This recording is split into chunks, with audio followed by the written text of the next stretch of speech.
Newsbreak. Sa headlines kan mga barata, mga programa para sa mga badus padagos pinag-iimplementar sa mga barangay kang Naga City Police Office, day kabali sa pinagpilian bilang Best Police Station kang PNP Bicol. Akusado sa kasong murder sa Masbate, arestado kang PNP. Second South Luzon Invitational Basketball Tournament mapuuna sa maabot na Biyernes. Uya mga bareta sa aldaw na ini, ako po si Christine Reyes. Programa para sa mga bados sa syudad ni Naga, padagos na pinag-iimplementar kan mga barangay, kasabay naman digdi ang sinang pag-monitor matapos ang magkakasunod na insidente ng mga umboy na binabayaan kan sinang mga ina, digdi sa Naga asin Camarines Sur. Uya sa kuyang report. Kang nakaaging bulan kang Enero, naging sunod-sunod si naging bareta sa pagkakadiskubre sa mga umboy na mayo ng buhay na winalat kan sa idang mga magurang. Nangyari ini sa syudad ni Naga asin Camarines Sur. Digdi sa Naga, higot subot ang ginagibong monitoring sa mga magiging nanay, may issue man o mayo.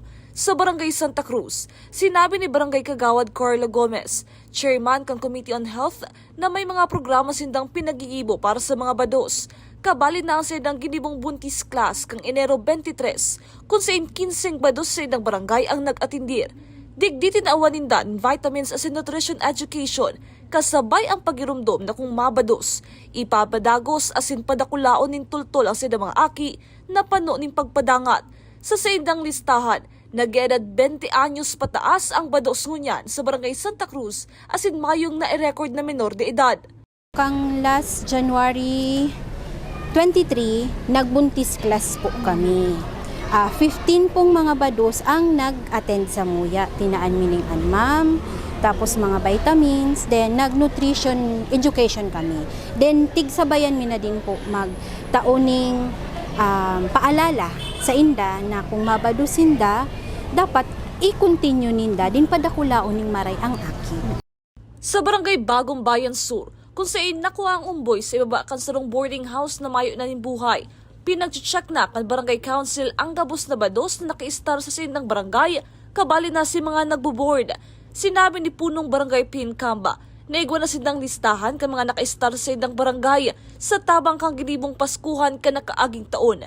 Dagdag pa niya, dai man sila nagpupundo sa pag-monitor kan mga bados para dai na mautro ang araw kay itong pangyayari. Nakaaging Paskuhan, actually talagang kulang si si mga iba talaga ang iba abo magpalaog nagre-refuse, pero kadtong sa Paskuhan talagang nagabos mi na taon kaya mayo ng rason kaya si mga duman na na BHW sa zona, kang pag-meeting ko kang last week ata iyon, sabi ko ma-provide kita ning tig-provide ng kasindan ning logbook na sabi ko mag-mapping kasi dapat ini sa harong na iniyo aramtan na kung sisay ang naka-star dyan. Kung may mag-refuse man, laganan lang, pero iblangkuhan para aramta pa nga rin mabalikan ta ito. Gusto ko lang sabihin na aramta kung pirang naka-star, bako lang si bados, pati si mga senior, si mga bedridden, talagang kaipuan aramta niya ko iyan. Tapag managdiligdi sa to sa barangay, madali tang maisabi. Apwera kan mga bados, may record naman subot ang barangay kan mga harong na may senior citizen, urog na kung ini bedridden. Para sa Jaran TV 48 Naga, Cristina Cancer Reyes, Newsbreak.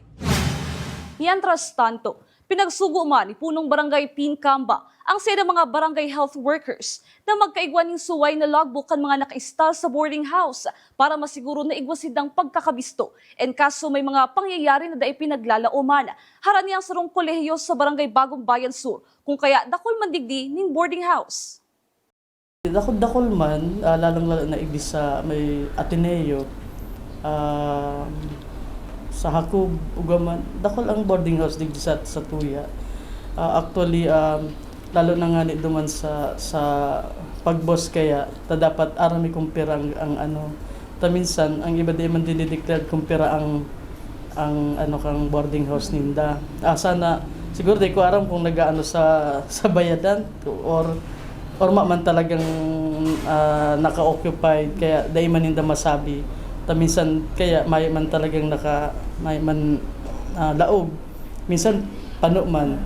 Kaya sabi ko sa dyan sa health, pag nindo, may sarong lagbo ka muna para lang sa mga boarding house, apartment, na aron nga katong mga come and go din na mga nagrerenta igdiyo. Tangarig nga kung aram taman. Sa iba pang bareta, 10 milyones pesos ang pinagtagama ka lokal na gobyerno kanaga para sa pagbugtak ng early warning system asin kung magkulang pa ang nasabing pondo. Mahanap pa sinda ng pandagdag digdi. Sa bulan kan Marso, inaasahan na mabubugtak na ini sa syudad din Naga. Susuki CDRMO Head Mr. Reyno Rodriguez. Bakong gabos na barangay igwaning sensor na ibubugtak. Pwede man subot ibugtak ini sa pag-ultanan kaduwang barangay asin pag nagtanong, aram na tulos na para ito sa saidang lugar, makakatibid man sinda sa araw kaining paagi. Okay na sa nag-swak man sa budget, si mga kulang sabi mi moving forward dadagdagan ta na lang. Kaya po ang kayan is by before end of March dapat po ugwan ng nakatindog na early warning system ang Naga, kaibahan po ang mga iba't ibang barangay. Duman pighiling mi kaya itong sensor, garuda imam po nangangahulugan na dapat kada barangay, especially igdi sa baba sa kasentruan sa CBD1. For example, ini pong Dinaga sa San Francisco, magkataid man lang halos sinda. So si early warning system or device or sensor na pwedeng ikaagpo sa sarong itatahaw ta na lang ba sa may Panganiban Bridge, mas medyo makakatipid-tipid, pero at the same time uga po sindang pag nag-sirena siya aram kang gabo sa taga San Francisco, taga Dinaga na para ito warning ito para sa mga barangay nila. Mga araw po kaya na paagi. Sa iba pang issue, kaipuhan ang regular na pagtesting kan mga kagamitan kan City Disaster Risk Reduction and Management Office araw kan sa idang water assets. Ini ang tinawad importansya ni CDRMO Head Reyno Rodriguez kan nakalihisnal daw pinagtesting kang grupo ni Mr. Rene Abiada kan operations team ang sa idang rubber boats sa salog sa Gainsa, Camarines Sur. Sarong paagi subot ini na masiguro na regular na nahihiling ang kondisyon kaini para dahil magkakaaberya sa panahon na kaipuhan ining gamiton. Kang last weekend, nahiling po nindo si grupo kang sa tuyang operations through the leadership ni Sir Rene Abiada. Kaibahan po ang ibang miyembro kang CDRMO tapos kang PSO. Itong asset na ito, garo magagamit ta. Dawa nga ni medyo ang baha taba kung arog kang baha na pangdagat or pangsalog talaga. So okay da siya. On top po kayan, yaon baga si papaabuton ta na bid na po itong sa tuyang sarong boat man na ang LC yaon sa ibabaw. Ito po si pinaka ta kaya para talaga siya ining duman sa mga anbawa pag urban flooding, magamit na po siya tanganing just in case po magbaha uga taga katang asset. So ini po idadaragdag ta ini duman sa weekly weekend po sa Ginigibo ta mas less ang workload, tangani pong ready po permi ang mga gamit ta just in case gamiton ta po siya. Padagos sa mga bareta, nagkaigwaning assessment kan mga disaster risk reduction management programs kan mga lokal na gobyerno sa Camarines Sur, ang opisina kan Environment, Disaster Management and Emergency Response kung saan nag-atindir ang mga LDRMO as in Operations Officer. Digdi pinagpresentar ang silang accomplishment kan nakalihis na taon, mga best practices, challenges as in mga recommendation. Ang mga best practices ang pwede subot gibuhon sa iba pang parte kan probinsya, mantang ang mga challenges ang pinaghahanapan pa ning solusyon na pag-ulayan man sa nasabing aktibidad ang perming pagbabaha sa probinsya asin ang pagtukdo kan mga lokal na gobyerno kan mga lugar na nangangaipo din hidalian na solusyon sa pagbabaha. Sa sabuyang pagbabalik, Naga City Police Office may paliwanag kung tano da isin nakabali sa pinagpilian bilang best police station. Yan asin iba pang nangyarot ng mga bareta. Digdi lang yan sa Janan TV 48 Naga Newsbreak. The digital age is here. They warn us of a cold, efficient world where the human touch is lost to automation. But we refuse to accept that choice. At Naga College Foundation, we believe the best future is one led by heart. We equip you with the skills you need to thrive. From our dynamic programs in finance and business, to the hands-on fields of IT and engineering, through our vital health sciences, our justice programs in criminology, and the crucial roles of education in the arts, we cover the entire spectrum of tomorrow's workforce. Here, You don't just become future ready, you become a worker with empathy, a leader who understands that technology must serve humanity. Choose the college that prepares you not just for the job, but for the world. The future is here at NCF. Enroll at Naga College Foundation. Let us build a brighter, kinder tomorrow.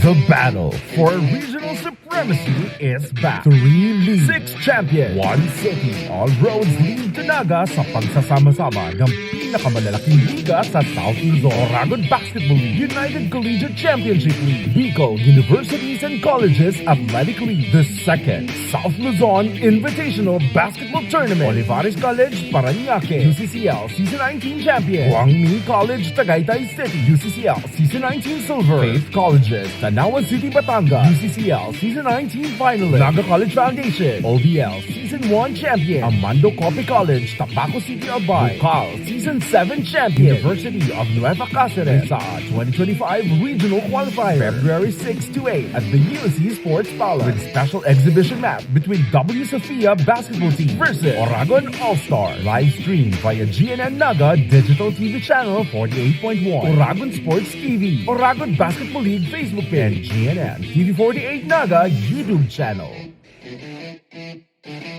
The future is a race. At Naga College Foundation, we don't just keep up. We set the pace and we change the game. College of Business and Management, where ideas grow into enterprises. College of Teacher Education, shaping minds that shape the nation. College of Health Sciences, where compassion meets innovation. College of Engineering, designing solutions that redefine tomorrow. College of Arts and Sciences, fueling creativity, culture, and connection. College of Accountancy and Finance, empowering the economy through mastering numbers and market. College of Criminal Justice Education, protecting communities with excellence and integrity. College of Computer Studies, coding the language of the future. And with NCF micro-credential programs, you don't just wait for the future. You leap into it. Gain and demand skills fast, short, powerful, and flexible. Designed to fit your life and fuel your career. 8 colleges, endless possibilities, and micro-credentials to keep you ahead of the game.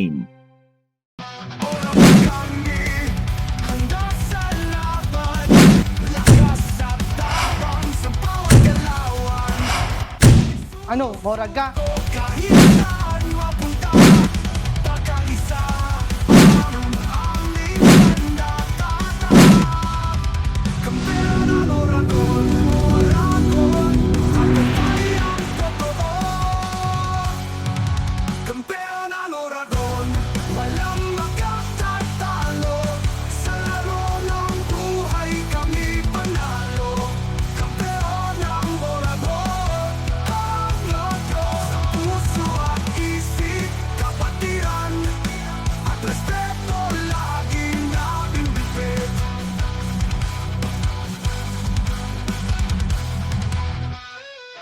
Seeing clearly shouldn't mean traveling far from home. At Camsur Eye Center, world-class care is right here in the heart of Rinconada and the Bicol region. With advanced diagnostic tools, ophthalmology specialists, and a team that treats you like family, we bring expert eye care. From children's screenings to managing cataracts, glaucoma, and diabetic eye conditions without the need for long trips. Because your vision matters, and so does your time. Camsur Eye Center, world-class eye care just around the corner.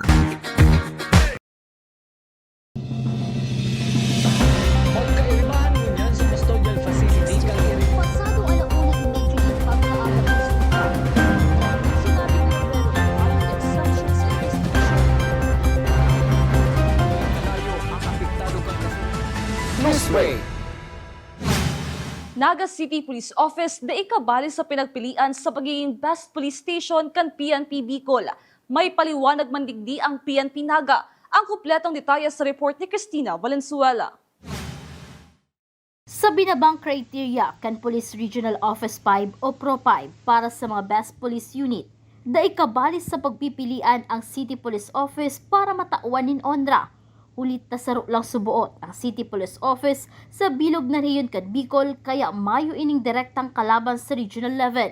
Susugi Police Captain Daisy Angeles ang tagapagtaram kang Naga City Police Office.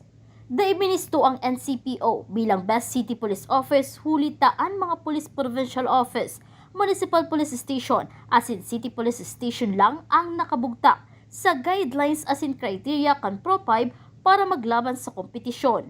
Actually, ang competition, may duman sa competition yung itong para sa Naga City Police Office or para sa mga City Police Office. Since di sa Pro5, saro lang ang City Police Office, Naga City lang. So, mayo kaming kalaban. So, duman sa criteria or sa binabang criteria kang regional offices, only the PPO, CPS, and MPS ang makompete. So, since mayo kaming kalaban, so, siguro, kaya mayo man talagang, no need naman na sigurong iagi pa sa anumang competition. Alagad lininaw ni Police Captain Angeles na naglalaban man ang NCPO sa national level. Urog na kon PNP Service Anniversary. Digdi ang naging kalaban kan Naga CPO, iyuan mga independent component cities, arog kan Baguio City as in Bacolod City. Sabi pa ni Police Captain Angeles, parati man nakakabali sa finalist ang Naga CPO sa national. Alagad, dai napipili bilang Best City Police Office, hulit na saro sa pinagbabasehan, iyuan pagkakaigwaning standard building na mayo pangunyan ang NCPO. Actually, naglalaban ang Naga City Police Office during PNP Service Day anniversary sa national. Ang mga kalaban kang Naga City Police Office is itong mga independent city, which is itong Baguio City, Bacolod, and other independent city. So diyan kita naglalaban. So sa Bicol region, since ang Naga CPO is solo lang, so mayo man kitang kay puhang labanan. Sa national level,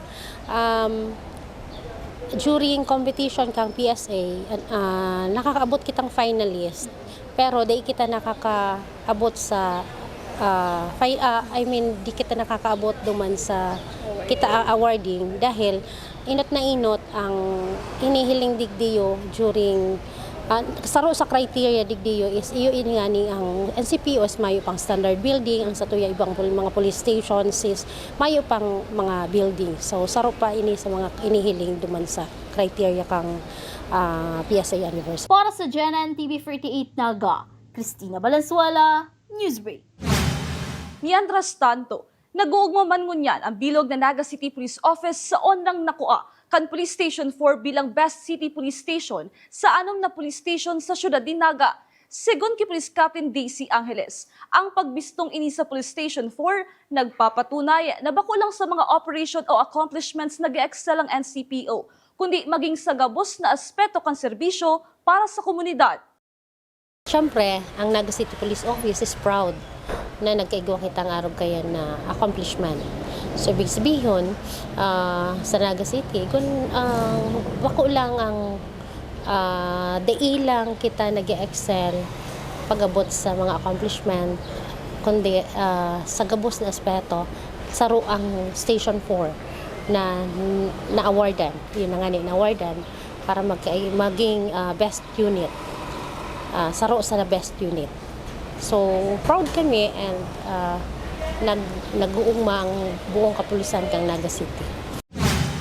Sa kasumpay na bareta, para man kay Police Captain Hill Guban, OIC Station Commander kan Police Station 4, dako lang onra ini para sa Police Station number 4 na sindang napili kan Police Regional Office 5 bilang Best City Police Station sa anam na police station sa syudad din Naga. Huli kay ni, sobra ang pasalamat ni Police Captain Guban sa serbisyong itinaokan sa iyang mga PNP personnel para makuha ang nasabing award. Pinasalamatan man kay ni ang mga dating station commander kan Police Station 4 na si Police Major Antonio Ber, nangunyan Chief of Police na kan Sipocot Municipal Police Station, asin si Police Captain Mardon Riquillas na nasa Police Station 6. Segun sa iya, ang onrang ini resulta kan mga nainot ng commanders kan Police Station number 4. Dako lang onra na kitang napili kasi sa haloy na pong panahon na nagkakaigwan ng mga selections, ngunyan lang po nagkaigwan ng Best Police Station ang Naga City Police Office kung saan na nakuha po ang Station 4. Dako lang tabang ang mga personalita. Siyempre, kung ang personalita di nagtatabang na makakomplis, dahil man niya maabot. So, dako lang pasalamat mi dahil sa concerted efforts kang personal kang Station 4, kaya na nakuha ni dining award. So, actually, ma'am, ining honra na nakuha kang Station 4, hali ni ma'am sa previous commanders. Gusto kong ma-recognize ang mga dating commanders na si Police Major Antonio Per, nangunyan ang Chief of Police kang si Pukot Stations, and the previous ma'am si Police Captain Marlon Crias, nangunyan siya naman ang officer in charge kang Station 6. So sa period na to ma'am, sinda po ang commander. So balik ang time na to, sinda ang talagang nag-efforts, sinda ang nagtauning accomplishments during that period. So ako ma'am, ako yung nag-present, and yun nga ma'am, napagayon sa presentation. So kita so napili na maging best police station.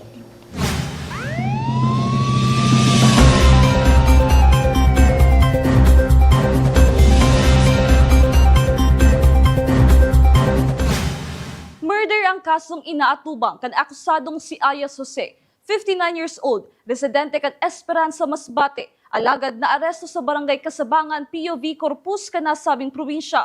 Si Ayas Jose, ang rank number 3 regional most wanted person, asin mayong piyansang pinagrekomendar ang korte para sa iyang kaso.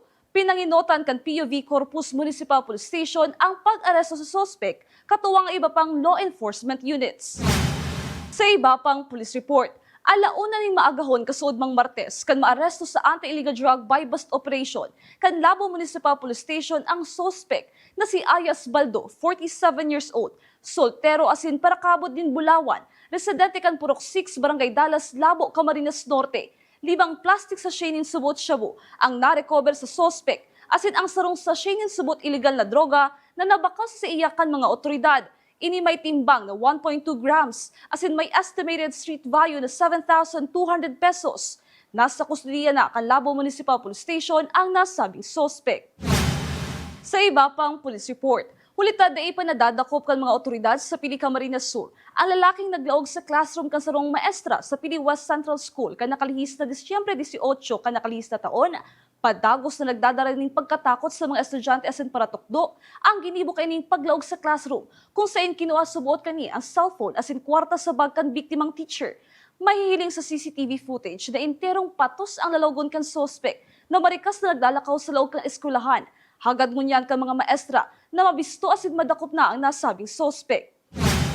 Sa iba pang bareta, nakisumara ang 42nd Infantry Battalion sa pinagibong mobile blood donation activity na may temang Dugong Alay, Dugtong Buhay na pinag-organisar kan lokal na gobyerno kan Labo sa Camarines Norte. Obheto kainin na magsigurong may bastanteng supply ng dugo para sa mga nangangaipuhan na pasyente sa probinsya kan Camarines Norte. Apwera kan pagsiguro kan seguridad sa nasabing probinsya. Suportado man kan 42nd Infantry Battalion ang mga blood donation drive sa nasabing probinsya. Mga sikat na basketballista sa Pilipinas magiging bisita sa 2nd South Luzon Invitational Basketball Tournament ngunyan na Pebrero. Ang kumpletong detalye sa report ni campus correspondent Eugene Nueva. Ang mga bistadong basketball stars na sina Calvin The Beast Abueva, Vic The Muscleman Manuel, Sherwin Concepcion, CJ Delfino, ang pirasa na sa mga bigating players na bitbit kan WB Sofia na masabat sa line-up kan Oragon All-Stars na papanginotan ni Raymart Aquino, Joshua Ayo, Alvin Margallo asin Carlo Caontol Carroche, ipapahiling maninda ang sindang kusog asin tibay. Katakot ini kan didibuhon na 2nd South Luzon Invitational Basketball Tournament ngunyan na February 6 hasta February 8 sa UNC Sports Palace. Sarong epic exhibition game ang dapat abangan kan basketball fans sa Camarines Sur. Ang sagupaan kan WB Sofia Basketball Team asin Oragon All-Stars. Supportahan niyo po ang WB Sofia Basketball Team sa darating na liga. Kailangan namin suporta niyo. So, panoorin niyo kami. Sana po wala po kayong sakang sumusuporta sa WB Sofia. Abangan nyo na lang po ang mga game namin. Please support WB Sofia Basketball Team, and kung saan man kami naglalaro, please support and enjoy. Yan, sa lahat ng supporters ng WB Sofia Basketball Team, abangan nyo kami sa OBL Season 2. Yan, kita-kits tayo dyan guys ha. Bago ang exhibition game, maghaharampangan muna ang South Luzon Elite teams na kinababalihan kan NCF Tigers, UNC Greyhounds, Amando Coppy College Green Serpents, Olivares College Parañaque Sea Lions, Guangming College Tagaytay Flying Dragons, as in Faith College's Batangas Bravehearts sa February 6. Ang ticket price, 30 pesos para sa makawat kan South Luzon Elite teams, as in 50 pesos man ang ticket sa exhibition game na gigibuhon sa February 7 aldaw nin Sabado. Para sa ticket reservations, schedule as in updates, bisitahon sana ang Oragon Basketball League as in Oragon Sports TV Facebook pages. Para sa GNN TV 48 Naga, Eugene Leva, Newsbreak. Yan ang mga bidang baretang nakalap kan mas pinakusog na puwersa kan GNN TV 48 Naga News and Legal Affairs. Dahil malingaw na i-follow ang sumuyang official Facebook page, GNN TV 48 Naga. Padagos kaming mahatod ng mga baretang garantisadong nangingenot as yung napapanahon. I-hit ang subscribe button sa sumuyang official YouTube channel, GNN TV 48 Naga, para updated kita sa mga bareta as in istoryang bidang Bicolano. Ako po si Christine Reyes as in ini, ang GNN TV 48 Naga, The second South Luzon Invitational Basketball Tournament powered by PLDT. February 6 to 8 at the UNC Sports Palace with special exhibition game between WB Sophia and Oragon All-Stars. February 7, 6 p.m. Ticket prices, 30 pesos for regular game and 50 pesos for exhibition game. Presented by Sundays Hotel, Lemon Residences, Papatantan Apertel, Summit Sports Hub and Private Resort, Gold Trans BTF, Naga College Foundation Incorporated, NCF College of Health Sciences, University of Nueva Cáceres, Bisacol Outdoor Shop, Claypot Cafe, AAT Ads, DLP Printing Services, Jazz Time Master, Soul Fleet Naga, Digital Graphics, SK Federation of Naga City, Midnight Society, Summit Hotels and Resorts, Go Hotels, Camsur Eye Center, Glass House Beach Resort, Safeside Transport, Nalabahan Laundry Shop, 3M Bakery, Win Radio 107.9 Naga, Garden Cafe, El Chico Smokehouse, St. Jude Animal Bike Center, Hall's Catering, Warning Catering, Paraprint Digital Printing Services, Zona Uno, Taste of Spice, Tansyahan Foods, 101 Mall, Lotus Blue Hotel, CBD Plaza Hotel, and Ruffian's Tavern Bar and Lounge.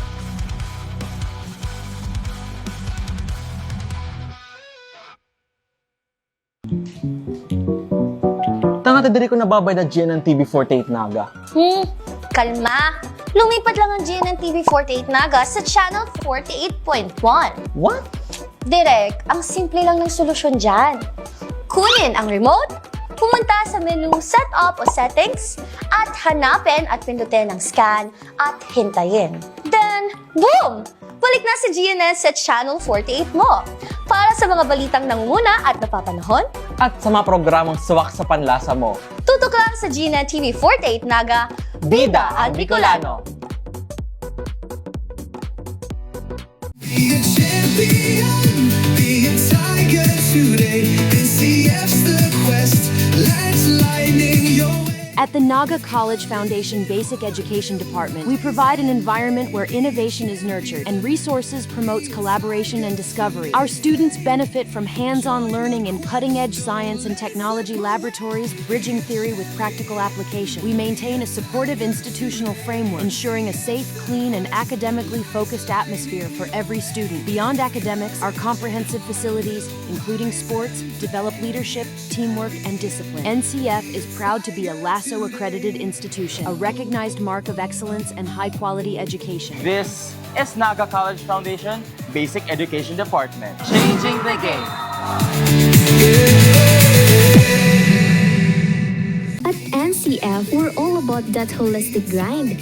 Hands-on training, real-world experience, and affordable education that gets you industry ready. Shoot to edit?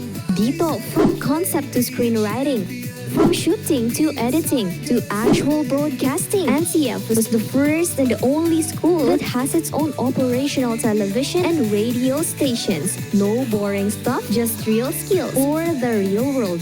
G ka na ba? Be a tiger today.